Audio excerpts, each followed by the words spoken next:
This is a story from over 10 years ago. In the forest around the town I grew up in. The only reason I was there was visiting my mother, as was normal since my dad had passed. It was a bitter, damp night. I started my walk up into the forest, the destination being old shrine, made of not-so-unique rocks, erected for my missing friend. When we were around 11 or 12, I visited this shrine every year growing up, always alone. However, as time drifted on and memories fade, the frequency became fewer. My torch flickered. I forgot to change the 2 AA batteries out from the TV remote again. As I moved further along the slightly trodden path, I am pretty certain only exists because of my journeys made prior. I smelled a strange aroma. I sniffed. Insects, I whispered aloud. I followed the smell, it growing stronger and more sickly. I thought to myself I would definitely struggle to find my way back. Alas, I ignored the intrusive thoughts. I saw it. A cabin, dimly lit, smoke leaking from the chimney as well as the windows that were open a mere crack. As I approached the dilapidated cabin, I couldn't help but feel a sense of unease wash over me. A sense that was like I had done wrong, an unbelievable wrong that caused 1,000 eyes to be judging me. The structure seemed to be abandoned, hidden away from civilization, and shrouded in a darkness not only of which had no light, but no positive emotion. I looked at the door, feeling a sense of admiration for the etchings of runic patterns that appeared. They seemed familiar, as though my hands had felt them before. I gently pushed the door ajar and was immediately hit with a wave of musty air that carried the pungent aroma of exotic herbs and insects.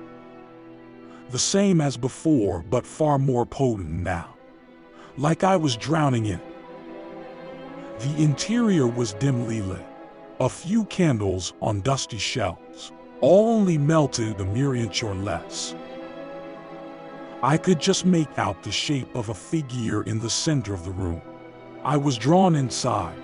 I noticed that the figure was a bearded man, standing with his back towards me.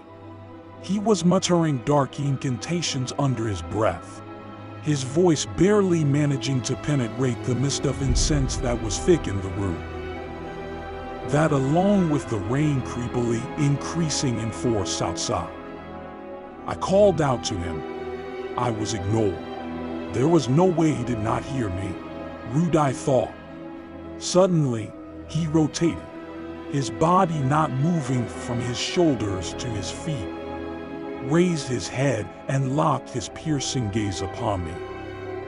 "You should not have come here," he growled, his voice filled with a foreboding aura.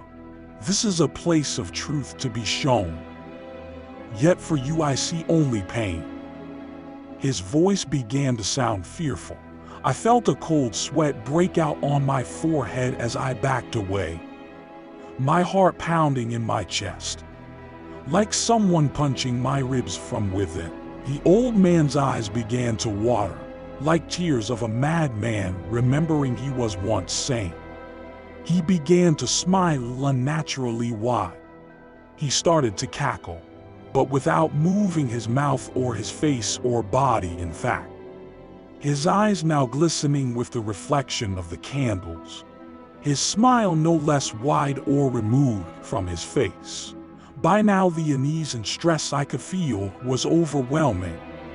My head throbbing at the front and the back with every heartbeat I had, which now must have been at least 3 every second.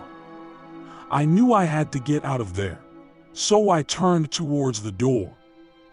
I could feel the eyes of the old smiling man burning in my shoulder blades as though he was looking directly at my heart. Before I left, I looked back. He was right behind me, with the same pasture and the same terrible smile all across his face. The only thing that changed was that now he was less than 2 feet from my face. I fell backwards as I pushed him away. My fingers burned as I touched him. My fingerprints still have not returned to this day. I got up and ran towards along the path I came before. The rest is a blur, but I distinctly remember that feeling of being watched until I finally reached the street lights lighting the entrance of the public footpath into the woods. I still wonder what horrors lurk within that cursed cabin or what caused the man to become that way, why his body burned me. But more often than not, I think of what would happen if I stayed for a little bit longer and hadn't tried. If I would be shown the truth of which he promised. My anxiety has never been a problem since that night. Nothing ever came close to sheer amount of fear and anguish I experienced that night.